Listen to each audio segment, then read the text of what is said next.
Okay, we are live on Twitch, I think.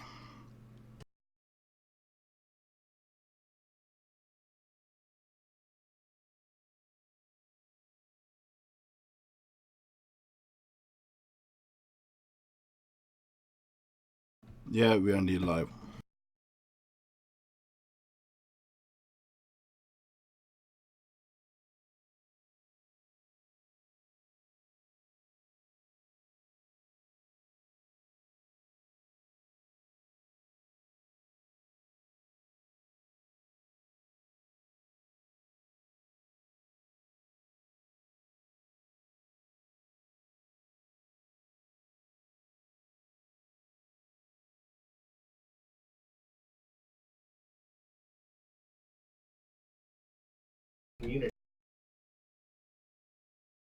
Yeah, indeed. So, what was it?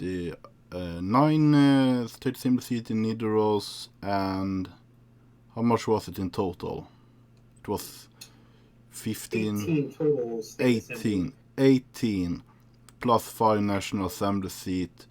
Got the High King, the Heir, the Gotar. I mean, the current government is huge. It's larger than, or at least as large as the largest one during Mark IV.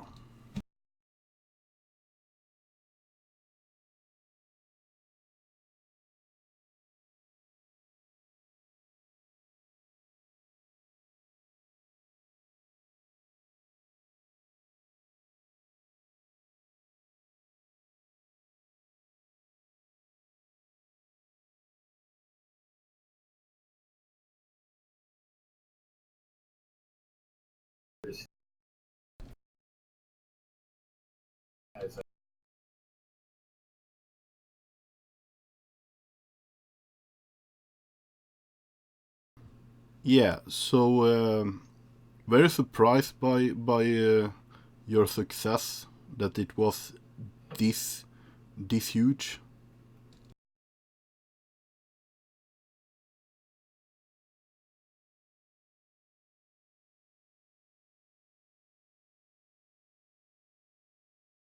Was accessible. All these new people joined. Honestly, before all these people joined, I was expecting a vote count of about 30 to 37. I figured I could rally 10 to 12 people to support me as their first vote, and I was planning to win this on a second ballot. Flash forward, 50 new people join. Suddenly, by my count, about 30 of them have to have put me as their first choice. And that's very nice to see that they responded in such a positive way to an actual message being put out there. Because one of my biggest complaints about sort of elections in Democraciv has always been it's been very meme based, which is fine. I love memes as much as the next guy, but at the end of the day, we're trying to win this game, and we need to have people with an actual plan put in, or people with an actual firm sort of set of organized running on those skills to make a difference.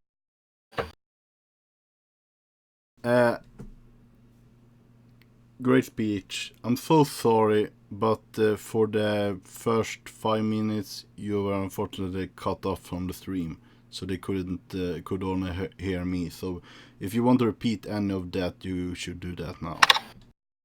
No, campaigning's over. It's time for us to come together and govern. It doesn't matter at this point. I'm just happy to be elected. Were you at all surprised at the Populist Party's roaring success in this election? Because you guys cleaned up yourselves quite a bit. I mean, 2 seats was the expectation. I think we thought it was possible to get 2 seats. But then with a huge influx of newcomers, I mean, we didn't expect that to so many to come, and well, we were prepared to maybe get a 3rd seat. I mean, that was in the back of our minds that we could get one, and we got one. So I mean, it wasn't impossible, but we actually did it, and we did become the largest party in Nidaros, actually. So that was pretty great. I guess, as a follow-up, what is your plan to retain sort of the voters who have joined, right? We have 50 new people in the community. These are people who are presumably not going to stay independent forever, right? They're going to join a party. How are you going to bring them into your party and get them involved? Well, I hope direct democracy will appeal to them, because in other parties, other parties can have some form of... Well, yeah, maybe you probably didn't hear that. But what I was saying was that I think direct democracy is appealing. And then other parties may have some form of direct democracy as well, but we have it all the time, and it is our purpose. Every stance is negotiable, except the democracy itself within the party. So any newcomer can join. They can come with their thoughts, their ideas, and make argument for it. And sorry, you cut out again. Can you repeat that? What the hell? I'm having push to talk and the damn keyboard. No, Well, is it the connection, or? Let me check the stream. What they're saying, because I mean, you're cutting out too a bit. My cutting off is, I think, connection issue, unfortunately, which is weird because I pay a crap ton of money for decent internet. Just continue what you were saying. Yeah, so well, the newcomers can... Yeah, I think it might be on my end. I don't got that much internet. Well, those in the chat can hear me, but it might be too much load on the internet that only my sound is getting out, while his well, it can't reach my computer and back again, so we only hear my voice fine. Anyway, my point was that well, any newcomer can come and join our party, and they can make an argument for an idea they have and try to push that as the party's policy. And they might do that in other parties, but other parties have a focus, like the monarchist party. You can't just join the monarchist party and advocate a republic, for instance. You can't join the theocrats and advocate secularity. It doesn't work. So but in our party, that's fine. Anyone can enter, and you get influence all the term, all the time, across all the term. So I'm cutting out again. So no, I think you're fine. Yeah. So in other parties, you vote for them. They get the representative power. Maybe direct democracy is a part of those parties, and you get to influence how your representative vote. But in our party, direct democracy is the entire point. So our representatives vote according to how our members feel all the time, and you can affect how they vote all the time. So the beginning, the middle, and the end of a term, you can affect how they vote. Not just voting a politician at the start and at the start of each term, but you can influence all across the term. So I think that would be appealing to a newcomer, that you just doesn't vote once a month and then just wait around, maybe get a party membership, maybe get some influence in that party. But in our party, you're guaranteed to vote on every issue, since that's our party's entire point. Well, so this is why I run as an independent office, because I don't want to be tied down to somebody else's party ideology, and that's why I don't form a party either, right? I don't want to tie people into my way of thinking. Do you think that there are parties that would benefit from maybe opening up a more reasonable sort of party dialogue where they allowed more input from new people into their party, especially with all the new people joining DCIV.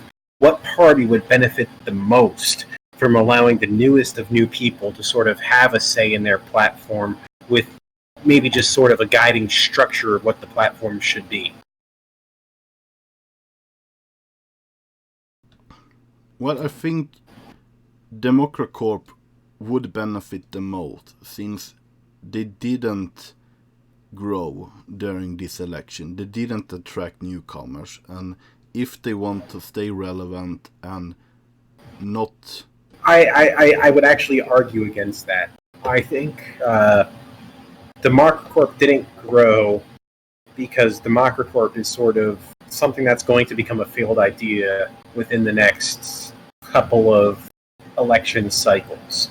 People have sort of gotten wise to the idea that Democracorp isn't just giving people democratic representation like your party does inside the party, but actually sort of a system where party insiders get more influence. So I guess you're right in some sense. They would help it would help them to let new people sort of have more influence. But I think the fundamental principles behind Democracorp prevent that at a level where I don't see it happening realistically.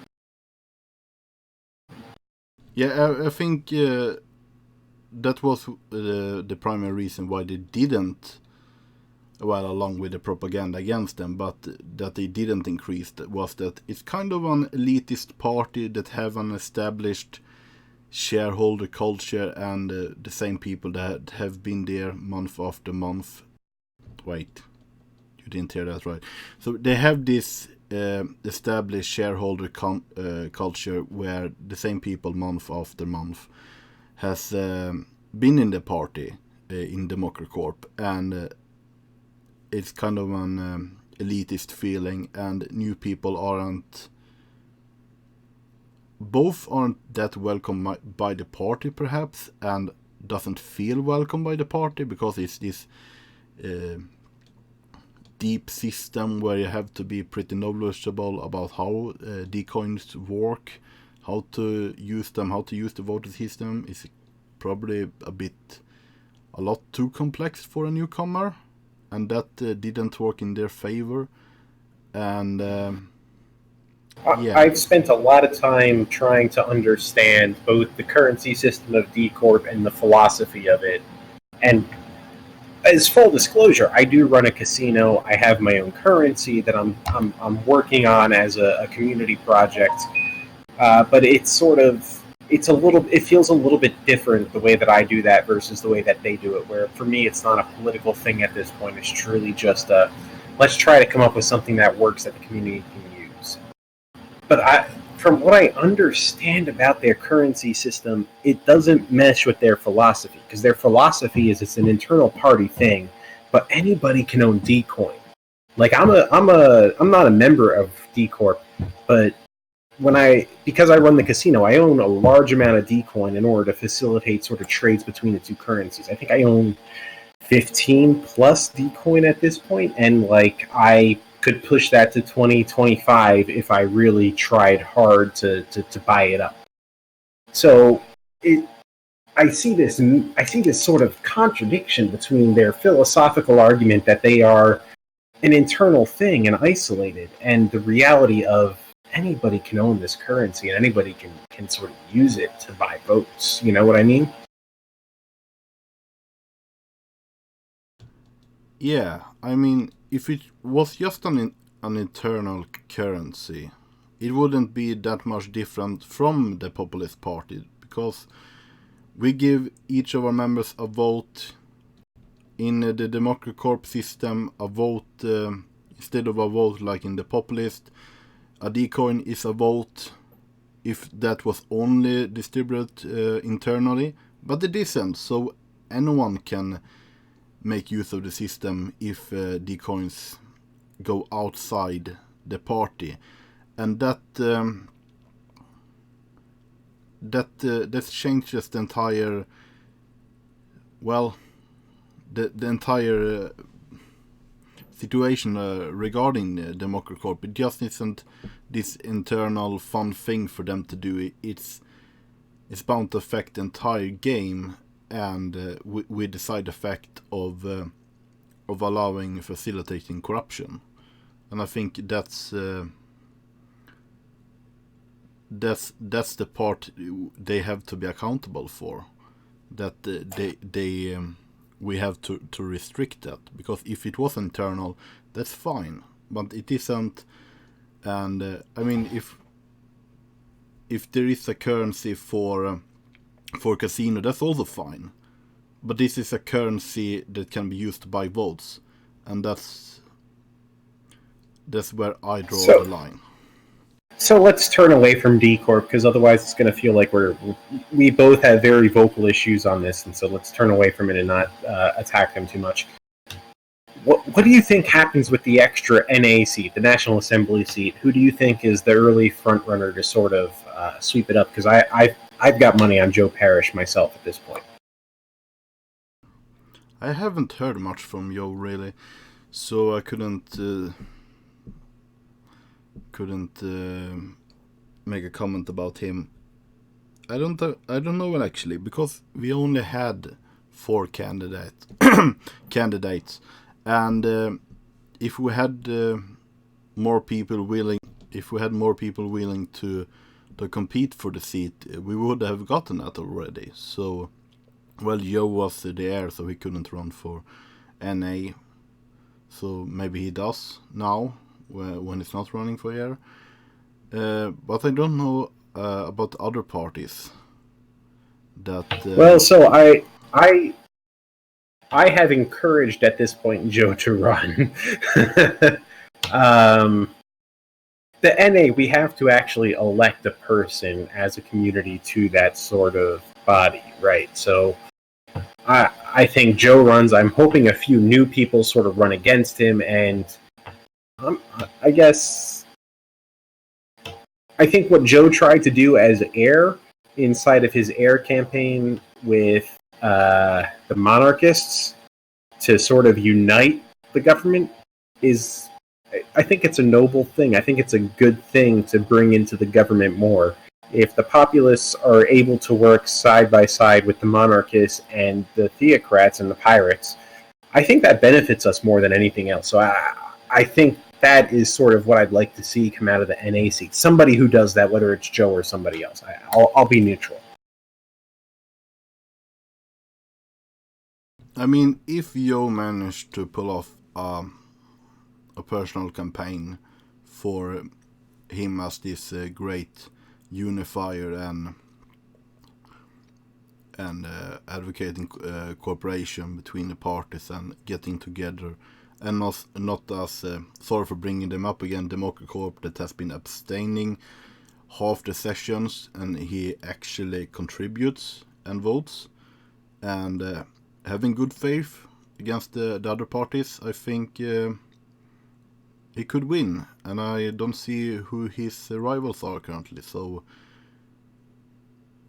he's a front runner and maybe only candidate to declare his or interest in running then so far.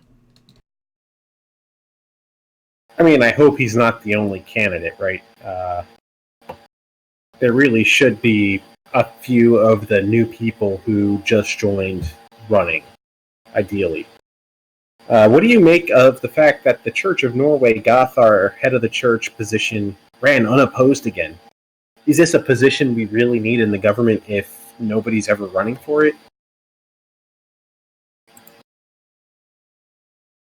You're talking about the NA seat. No, well, I switched topics. The Gothar seat that has run unopposed at least 2 elections in a row that I remember. Yeah, I mean, making it an eternal party position for the theocrats, and in comparison to now, I don't think it would make any difference. Wait, is it cutting off again? My point was making the Gotar into an internal party position of the theocrats in comparison to now. I don't think that would create much of a difference. And I don't think many people, except those true Democrats, would complain about not being able to challenge the candidate. But who else is running or is interested in running, really? I mean, that's a good point. For all the contributions I try to make to the church, I don't think I want the leadership position. I don't know what we could do to get more people to want that position. But you know, trying to keep things on sort of the topic of the current election results, it's disheartening to see an uncontested election anywhere inside our government, whether it's Jarl of Odin, Jarl of Russia, or any other of the Jarl positions that were uncontested. It really, I think the best thing we could do is get the new people involved to run for those positions next election around, because otherwise we're going to wind up with the same issues we had previously, of just the same people running for the same posts, more or less unopposed, and not a lot of actual debate and sort of discourse of ideas inside the election cycle. So an idea I had just right now was that perhaps instead of a single leader, Gotar, maybe we could, in a spirit of cooperation, maybe have each party send their own representative to church and collectively make decisions instead, to engage more people in the church. I think that's a great idea, actually.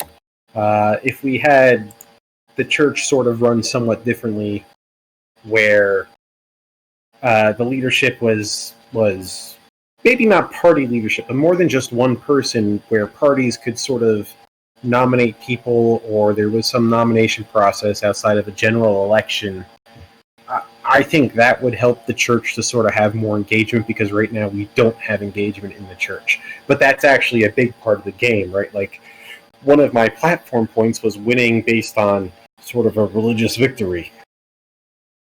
Yet I think most people don't understand how religious victory works, or most of the people who I assumed I would be speaking to didn't understand how religious victory would necessarily work in Civ 6. I don't know what the new voters think, so maybe they do, but...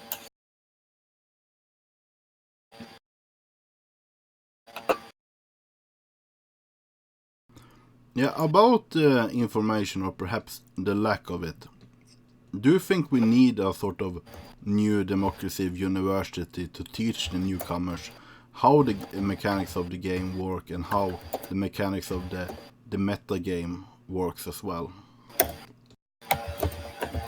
Well, so I actually, the other night, I got kind of drunk, and I started a new Democraciv University by pinging Espresso, who was sort of the original Democraciv University person. So now there is the unnamed Democraciv Uni, which hasn't really taken off yet, but has a handful of people who sort of know the laws and the Constitution, and are willing to teach new people. Archwizard is part of it. Espresso is part of it. Espresso wrote our Constitution, of course. Retro is in it. Juice is in it. I'm in it. And I'm hoping that sort of fills that void of... It used to be MLU, right? Meyer Law University, the Mark II, Mark III university that would teach new people the Constitution, if nothing else, by forcing them to read it and sort of answer questions about it.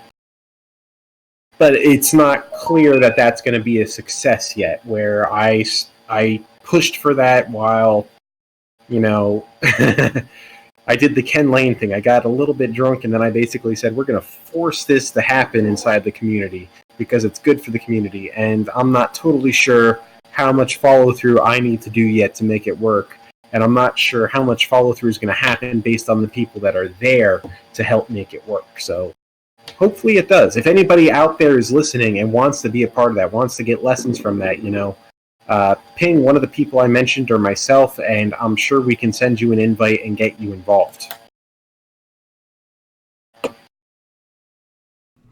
Yeah, sounds good. So, is there anything else you would like to discuss, or should we end it here? I think we're at a good point for ending it. We've pretty much covered the whole election at this point. Yeah, so good luck on your new job as High King, and to me as party leader of a 3 seats party in Nidaros, I guess. Thank you. I am going to need all the luck I can get with an 18-member state assembly. Good luck running your party. Good luck keeping sort of them all in line and keeping your SA presence as strong as it should be. I look forward to working with you going forward. Yeah, thank you, and thanks everyone for watching today. And that's it, and see you next time. See you next time, guys. Goodbye.